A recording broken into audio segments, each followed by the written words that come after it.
రైతులకి రైతు మిత్రులకి ఎస్టీవీ గ్రాఫ్టింగ్ నర్సరీస్ వారి నమస్కారాలండి. సో మీరు ఇప్పుడు చూస్తున్నారు టమోటో ప్లాంట్ అనమాట. ఇది నాటిన టమోటో ప్లాంట్. యాక్చువల్లీ ఇది వెరైటీ వచ్చేసి సాహో.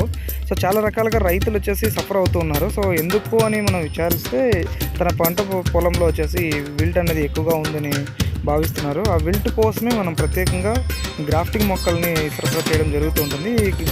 ఈ విల్ట్ అనేది చాలా వరకు బ్యాక్టీరియల్ విల్ట్, అలాగే fusarium wilt and spotted wilt. So ఈ 3 టైప్ ఆఫ్ విల్ట్స్ వచ్చాయి అంటే ఆల్మోస్ట్ మొక్క వచ్చేసి మరణానికి దగ్గరగా ఉంటుందని మనం చెప్పవచ్చు. సో విల్ట్ కన్నది ఆల్మోస్ట్ పూర్తిగా నివారణ అన్నది అయితే లేదు, కానీ మనం కంట్రోల్ చేసుకునే మార్గాలు అయితే డెఫినెట్గా ఉన్నాయి.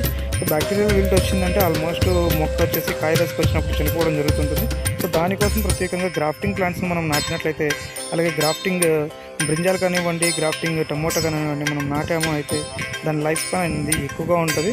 సో బ్రింజాలు అయితే 1.5 years to 2 years of life time ఉంటుంది. అలాగే టమోటా అయితే 3 to 6 months అనేది లైఫ్ టైం పెరుగుతూ ఉంటుంది. సో దీనికి కారణం ఏంటి అంటే మనం కింద వచ్చేసి రూట్ వ్యవస్థ అనేది టోటల్గా మారుస్తున్నాం కాబట్టి లైఫ్ అనేది ఎక్కువ వస్తుంది, ఈల్డింగ్ బాగుంటుంది. మేమైతే సజెస్ట్ చేస్తున్నాము గ్రాఫ్టింగ్ ప్లాంట్స్ని.